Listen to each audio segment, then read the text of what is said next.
sengaja terus supaya masyarakat, rakyat, dan kalangan intelektual itu nggak fokus kepada masalah-masalah real yang dihadapin bangsa, negara, dan rakyat, tapi fokus di dalam masalah radikal-radikal. Ini aja yang digoreng terus. Nah, harusnya kan kita mengaku negara Pancasila. Jangan dong umat Islam diadu atau agama diadu, kan udah selesai. Waktu pemerintahan Gus Dur kita anggap itu udah selesai. Masalah suku agama kok digedein terus supaya rakyat malah ribut sendiri.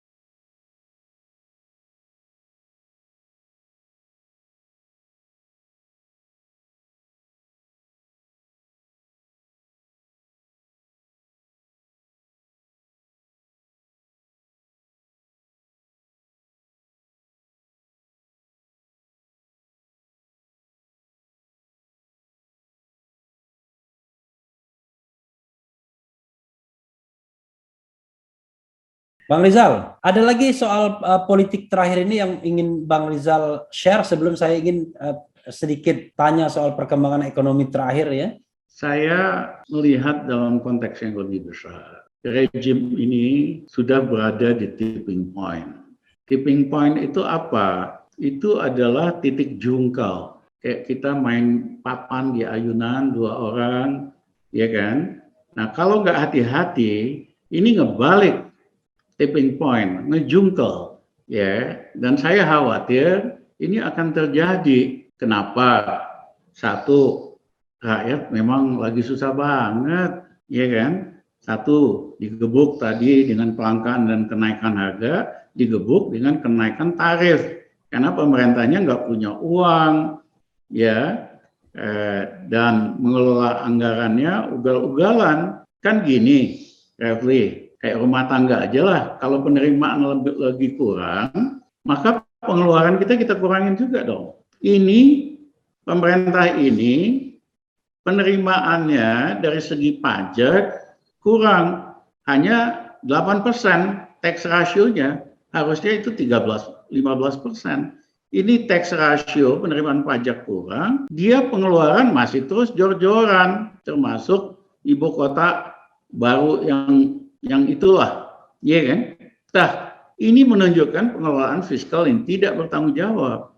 Tapi bebannya siapa? Bebannya rakyat. Karena untuk menutupi gap penerimaan yang merosot tajam dan pengeluaran yang jor-joran ini, ya harga listrik harus dinaikkan, harga BBM harus dinaikkan, harga gas harus dinaikin, BPJS mesti dinaikin, dan sebagainya dan sebagainya. Ya, jadi kondisi ini akan mengakibatkan makin dekat itu tipping point, titik jungkal itu. Nah, yang kedua adalah utangnya kan udah kebesaran, sehingga untuk bisa membayar itu pemerintahnya ngutang terus menerus. Untuk membayar bunga hutang aja harus ngutang.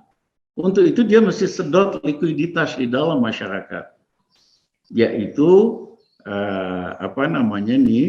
pertambahan kredit yang biasanya 15%, ini malah hanya sekitar 3%.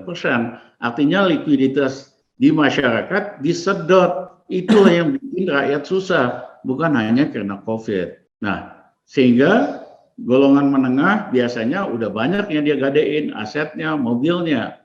Golongan menengah bawah kan nggak ada pilihan, akhirnya tergantung sama pinjaman online yang bunganya sangat tinggi.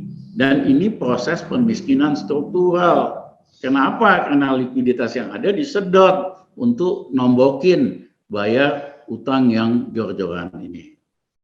Nah, faktor yang ketiga adalah dengan sengaja Islamophobia dibesar-besarkan saya yang pertama kali memperkenalkan Islamophobia 2 tahun yang lalu. Sengaja terus supaya masyarakat, rakyat, dan kalangan intelektual itu nggak fokus kepada masalah-masalah real yang dihadapin bangsa, negara, dan rakyat. Tapi fokus di dalam masalah radikal. Ini aja yang digoreng terus, radikal. Iya kan?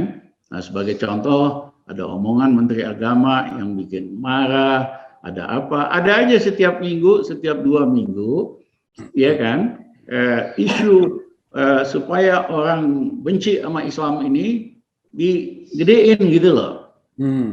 Nah, apalagi ada kelompok Coro TV, ya, yang dibiayain sengaja untuk ngegedein Islamophobia supaya rakyat nggak fokus sama kinerja pemerintahan Jokowi ataupun masalah yang dihadapin rakyat, tapi fokus sama masalah radikal. Ini Coro TV ini dibiayain oleh kelompok-kelompok yang juga pada dasarnya sangat anti-Islam, ya. Nah, harusnya kan kita mengaku negara Pancasila, jangan dong umat Islam diadu atau agama diadu, kan udah selesai itu. Waktu pemerintahan Gus Dur kita anggap itu udah selesai masalah suku agama. Kok digedein terus supaya rakyat malah ribut sendiri?